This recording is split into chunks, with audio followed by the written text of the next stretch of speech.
So, Georgia, as you know, around election time, there's a lot of fake news going around the internet, mostly on social media. How do you feel about fake news, and what do you think? Um, I'm not a fan of it, obviously. I think it just spreads false information and then leads us to believing things that never even happened. I think the whole thing with Kellyanne Conway is a perfect example of that, with the the massacre and wherever it was. It's just absolutely ridiculous. So we believe all this information and it's not even true.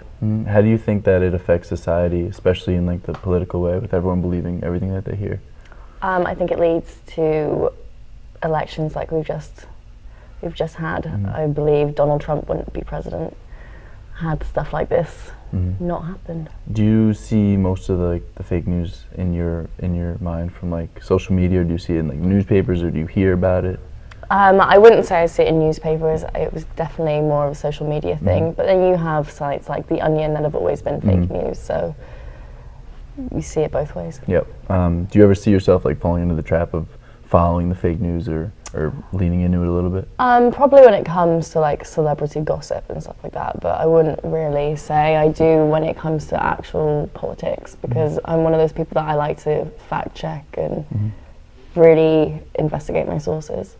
Perfect. Sounds good. Thank you so much, Georgia. You're so welcome. And we're back here with the Nikos show. So, as we know, in today's society, a lot of our young adults are getting their news information from social media sites such as Twitter, Facebook, or Instagram, rather than utilizing the reputable sites like Daily News or Washington Post.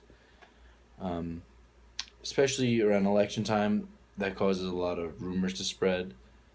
We hear a lot of things about each presidential candidate and other politicians on social media when it's all opinionated and biased.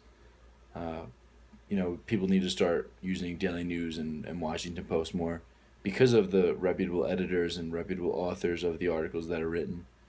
And it's really important to use these sources and get the right information. Thank you to everyone who watched this episode of The Nico Show. I hope you took something out of it. I hope you know what sources to use, what sources not to use. I hope you know how to stay away from the biased sites. And I hope you check in again soon for the next episode of The Nico Show coming soon. Thank you so much.